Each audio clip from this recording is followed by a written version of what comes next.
The second presentation is coming from Tunisia and Riyadh. Riyadh. Yeah, Riadh. Riadh. Oueslati. Yeah. Oueslati.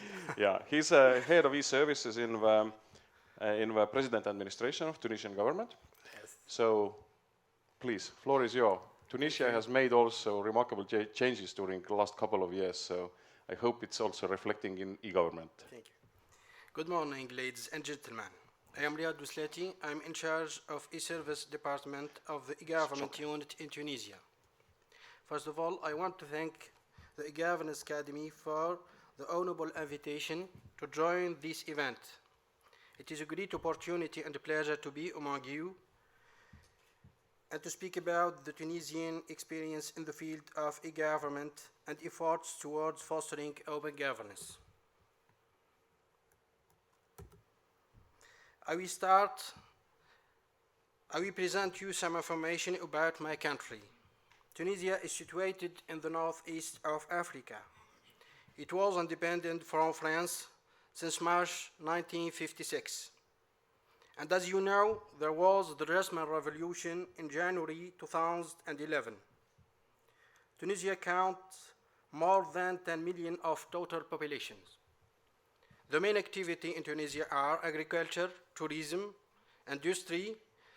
The country is one of the world leader phosphate producer. The total surface of Tunisia is 162,000 square kilometers.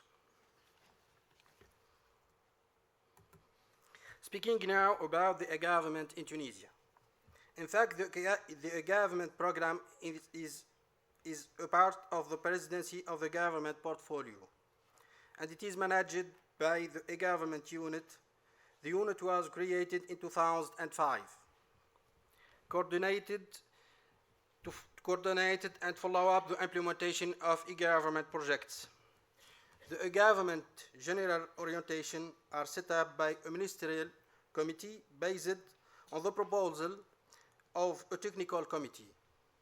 And in each ministry, e-gov coordinator is named in order to facilitate the implementation of e-gov program at the sectoral level. E-government in Tunisia crossed through different phases. The first one was from 1980 to 2000, and it was characterized by the introduction of computing within the administration. Since 2000 and until 2005, there was openness of the administration to internet users to provide online services. Since that time, many services had been developed, such as system of remote taxation, procedure for foreign trade, civil statute system, online university registration. After this stage, an action plan has been prepared, and it was aiming at reinforcing the e-communication and exchange with public administration at the central, regional, and local levels, and extending the scope of e-services provided to citizens and business, and to ensure their effectiveness. The last stage since 2009 concerns the eGov strategy. That includes eGov, a new generation of public value-added online services. In fact, the Tunisian strategy is based on the vision that puts citizens at the core of government concerns. The strategy was achieved at the end of the year 2009. The main goals of the strategy were to enhance service quality oriented to citizen satisfaction, improve performance of private sector, set up an appropriate ecosystem, and define a roadmap for the next period. The ultimate objective is to obtain for all citizens a simplification of the relationship with government structures and the development of value online service for the benefit of users. After this brief historical review of e-government in Tunisia, I will talk about some e-service success story in Tunisia.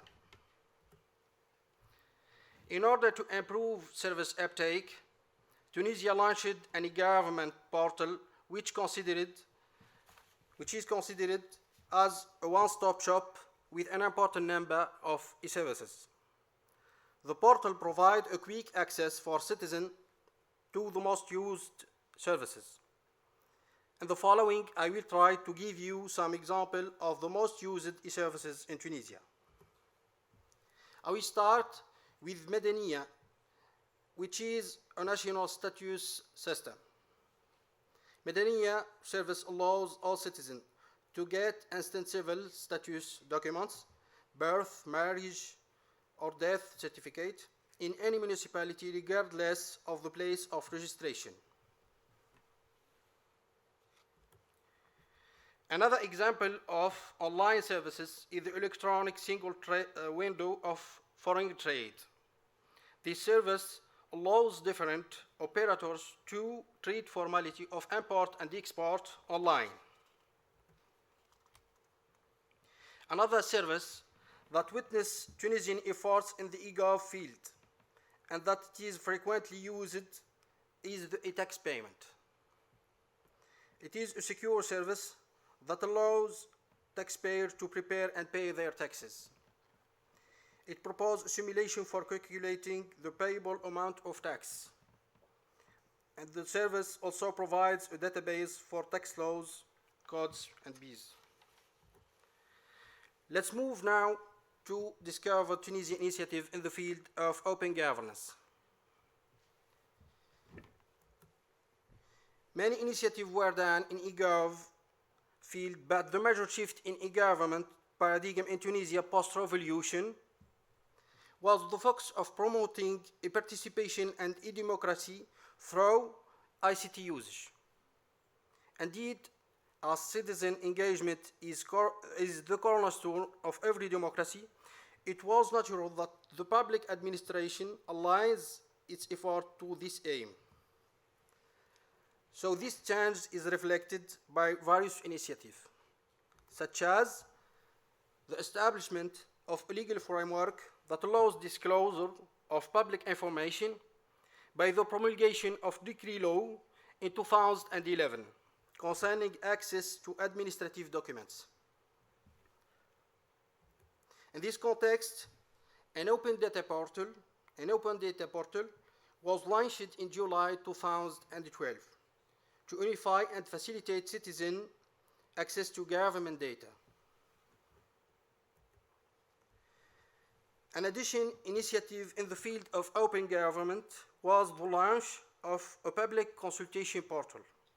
Through this portal, citizens, private sector, civil society can collaborate with government, submit proposals, and evaluate the different policies and decisions concerning the public sector. Fighting corruption is another pillar of the open government policy of Tunisia.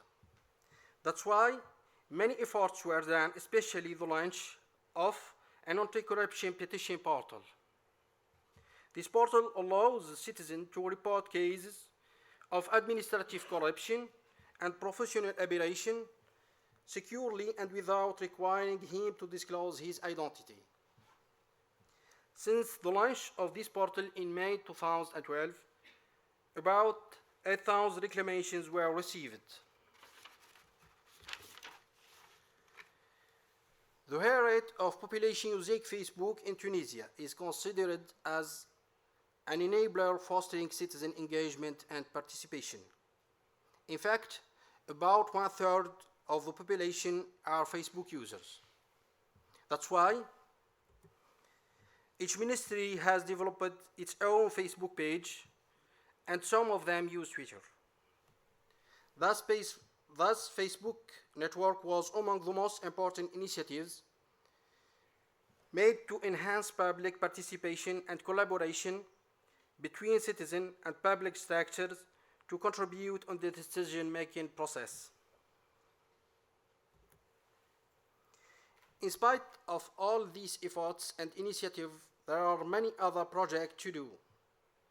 Tunisia must overcome many challenges, especially those related to developing citizen access to online public services, and enhancing government openness, transparency, and citizen engagement. Concerning the first challenge, Tunisia needs to accomplish some projects like the improvement of mobile phone use to provide remote services. In Tunisia, the mobile penetration rate is about 95%.